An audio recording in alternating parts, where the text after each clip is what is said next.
This week in comic books, DC does an everything is Batman or Batman themed or related to Batman. Everything is Batman in DC. There is nothing else but Batman. Over in the land of Marvel, Static finally comes out, and man, it was electrifying.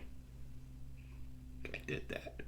Also in the land of Independence, Freak Snow comes out, and it's like somebody took some cocaine, barbiturates, Boone's Farm wine with a splash of Four Roses whiskey and just made a giant cocktail out of it and said, I'm going to draw a comic book. Cuckoo, cuckoo. That's mildly specific. Let's talk about it. Let's roll the intro.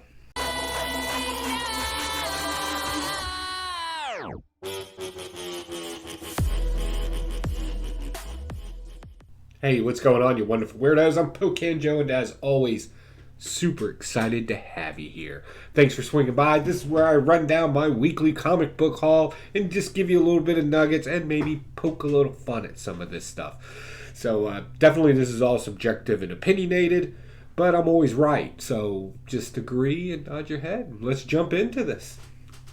All right, first thing we're going to talk about everything this week in DC is Batman. Everything's Batman.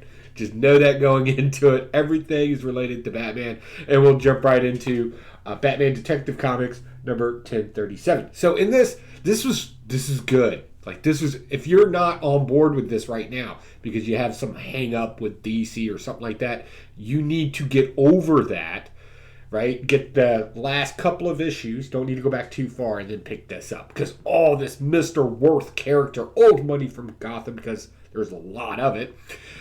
This dude gives zero craps about anything. He's just going to made up his mind. The dude empties a police station, like calls them up and is like, get out, right? And like shoots RPGs at it just to kill Batman who's inside, or Bruce Wayne. He thinks it's Bruce Wayne. Anyway, they go down. And apparently, old boy can fight too. Also, we find out that it's the mayor's assistant that is doing this parasite thing in everybody's eyes with the little wormy things. Yeah, he's some sort of parasite or something. So this was the big reveal issue, right? We get the, what is Mr. Worth all about? We get the parasite thing happening. There were two other stories in here. One's basically something about Alfred and Lucius Fox from back in the day. It was a bunch of narrative about how they kind of sort of got along or kind of did really the same thing for Batman. Like, it just seemed like a big waste of space. It's like, oh, we have a few extra pages. Hey, let's cram some stuff in there about Lucius Fox because we're trying to run a story about that real quick. So, let's try to attract these readers to that because we got so much Batman because everything's Batman. That's how I'm going to say Batman for the rest of my life. Oh, also in the book, we got a Karen, an alcoholic Karen, apparently. The journalist is like all nosy and just that. Do you know the lady that wears the get your manager haircut? That's what I call that thing where women do the thing where it's short in the back and then it kind of goes long this way, and they kind of do that. And they're like, I call that the get your manager haircut. Yeah, she's one of those people. I said it. All right, moving on. Batman Detective Comics. This has slowly been taking a little bit of a different turn. And this is a flashback issue where we find out how the relationship between Ducard and Bruce Wayne, kind of how they met and what they're about, and how Ducard's not really a nice guy. Well, he's a nice guy. He just does bad things, I think is the best way to put it. It's a great dynamic to the character. And it's really great. And you really get invested in it. And then you find out he's dead. Just in 2 issues, you gave us a good character and you just... Well, guess who's getting blamed for the death of Ducard? Of course, Bruce Wayne. That's 2 times Bruce Wayne's been accused of a murder because everything is Batman.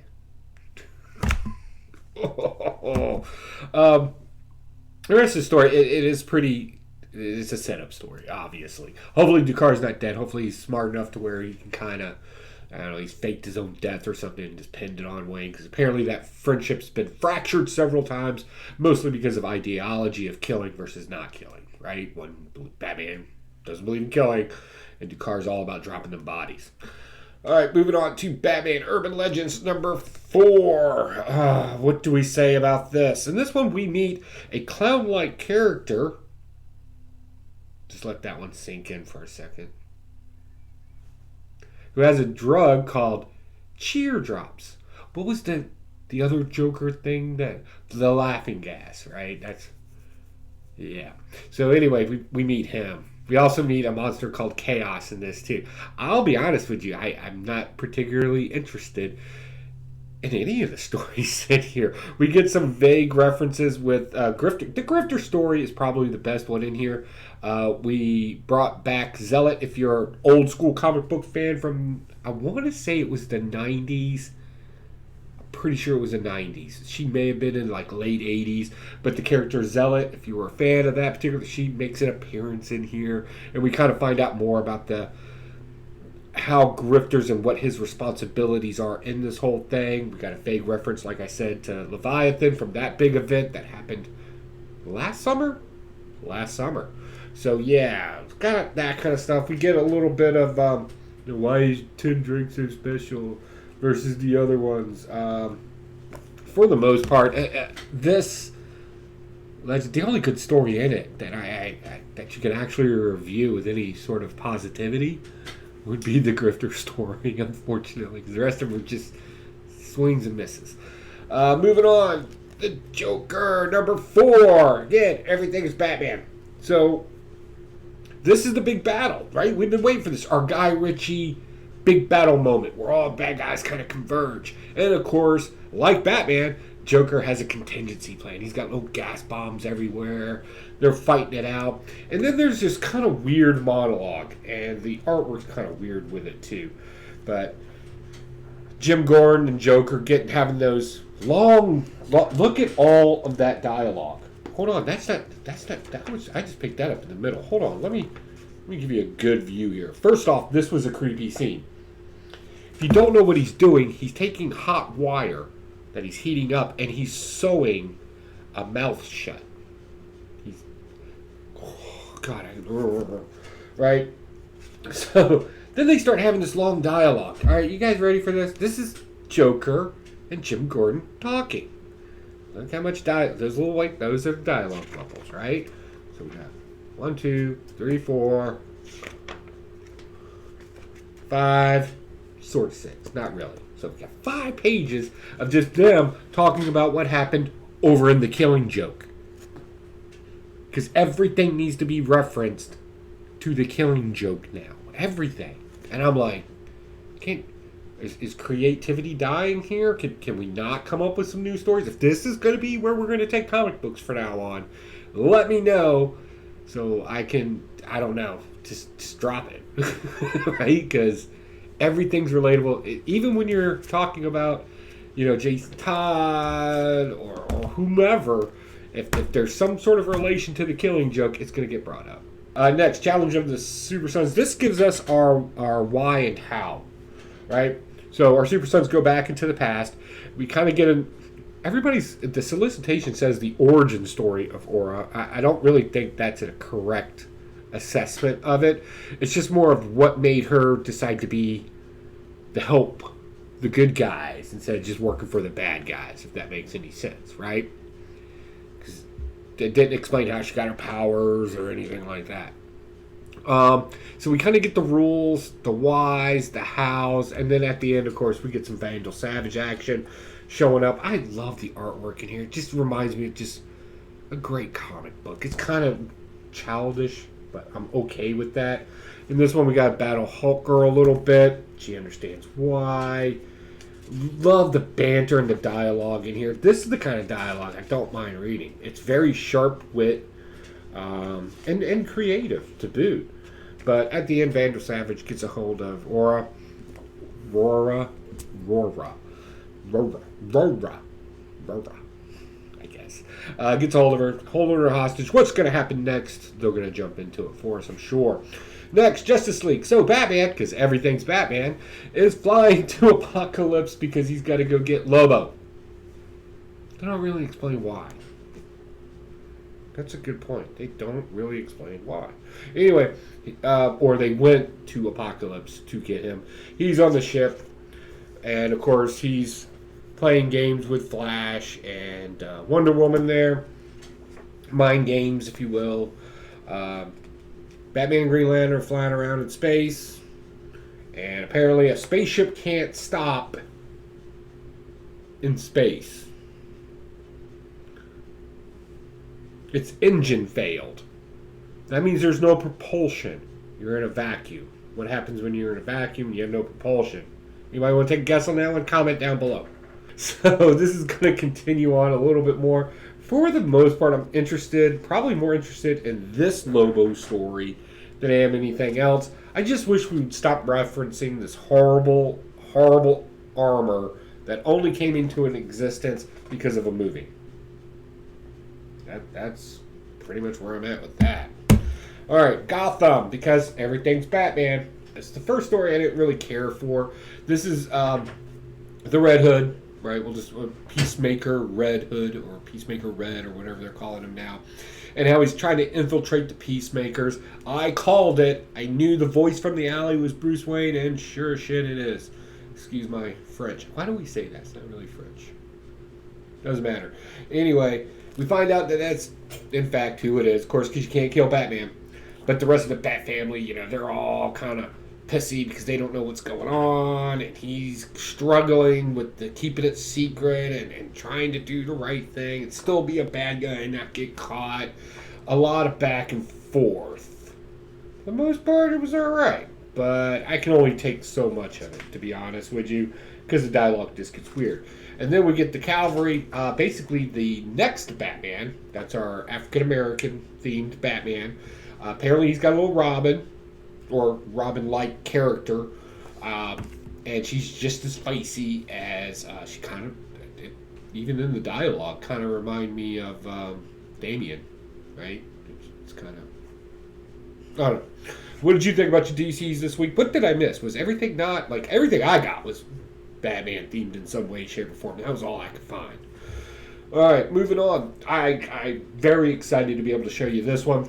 This is Static number 1. This is the 1 per store variant. I love this. I don't know why, but I really do like this. This was fun.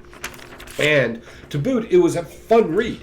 You'll have to forgive me because by the time I got into Static, or by the time Static came out, I had already kind of dove out of comic books for a while. I was doing my military thing. You know, I think my daughter watched a little bit of the cartoon where he's kind of flying around in some weird trench coat. Was that the same? Was that the same guy? Will somebody please comment down below if that was the same guy? I think it was.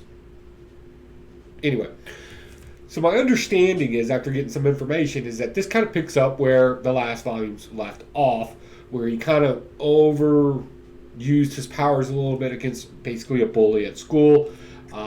In this one, he tries to settle the kid down. We see a family dynamic in here that dramatically gets changed because of now somebody's abilities and responsibilities, I would say, right? Because he needs to be the good guy. Dad's taught him martial arts to be able to control this stuff.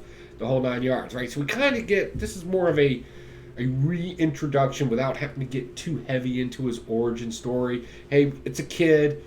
He's 16 years old. Dad's treating him like a man. You know, you got to get out there. You got to take care of your family, yourself, you know, yada, yada, yada. And then he gets thrown into the mix where he has to do it. It was all right. It's like, that's a good moral story right there. And I really enjoyed this. This is good. All right, Squadron Savage. So this is Suicide Squad.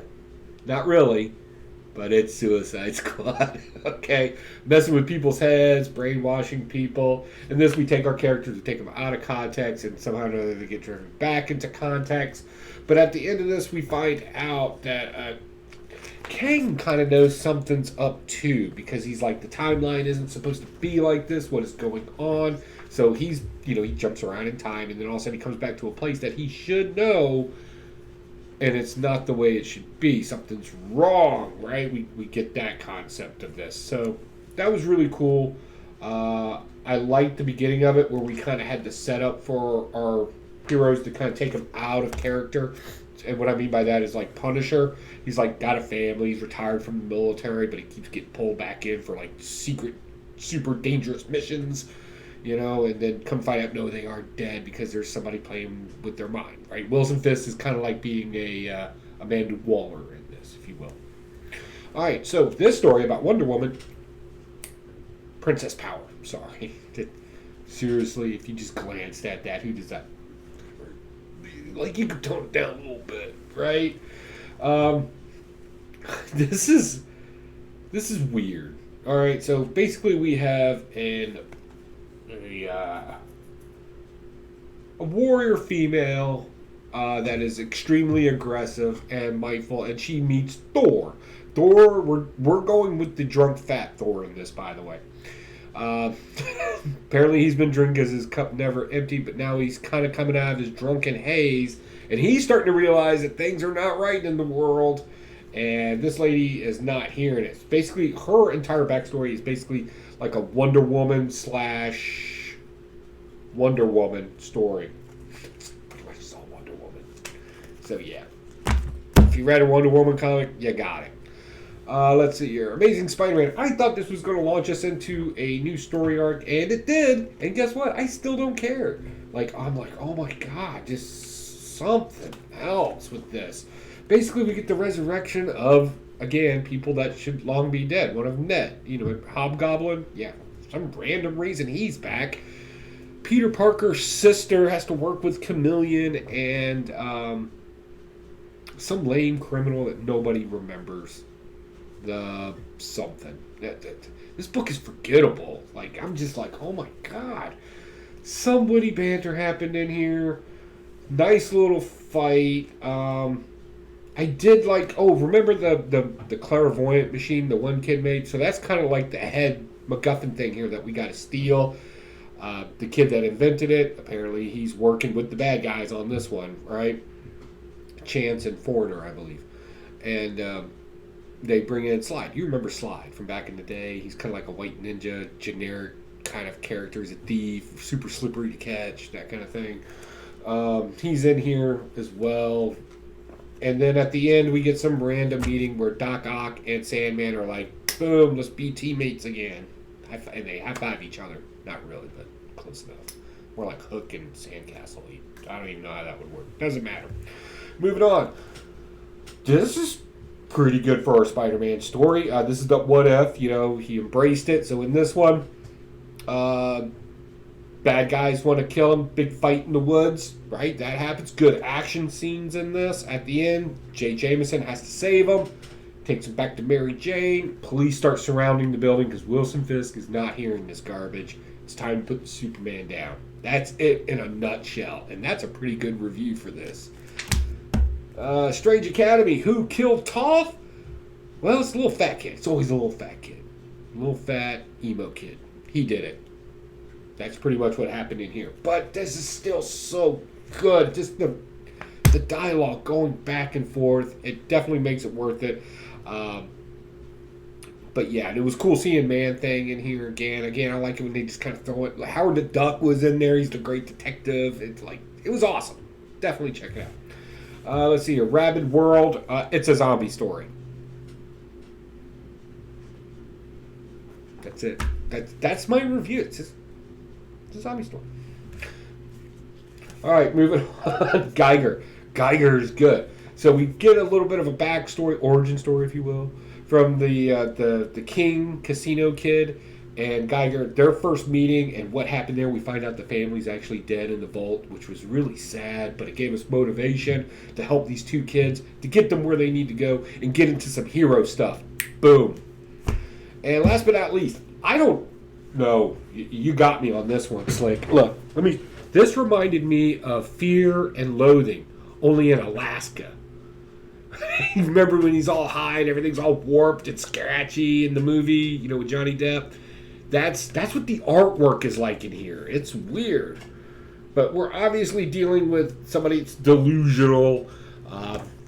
Like his little GoBot toy and a beer can are talking to him. Did you kill your family? Did you not kill your family? Go to the hole of truth. This thing is all over the place. This thing is a neurotic nightmare. And it's almost to the point where it's hard to read because even the lettering in it is all squiggly and weird. It's hard. But what I got from it so far is we're going through somebody's psychedelic, delusional. That's it. Like that daydream. I don't know. It's crazy. It's weird. I don't know. If issue 2 was to happen to pop into my comic book store, which I don't think it will, but if it did, I'd probably get it just to kind of see, like, try to make some sense of all this mess. So that's my comic book haul this week, guys. What do we got going on? Friday night, 10 p.m. Eastern Standard Time on the old YouTubes. We got Blaster or Stash It, myself, Huey, and Spectacular Spider Grandpa. We're going to talk about these books and what else that they got. And we got a live chat going on. You can definitely jump in. Give us your opinions. Did we miss something? Are we not looking at it in the right perspective? We definitely want you there to find out. Also, I'm working on the Evil Layer project where we're going to try to come up with the best protection ever for a comic book. And then we're going to give it to somebody to see if they can break into it. And that's going to be super fun. I'm really happy about that collab. We'll bring some more information for that here soon enough. Be on the lookout for the promo video for that. And other than that, I got nothing else, guys. This has been a long one. Thanks for hanging out. I appreciate it. Bye.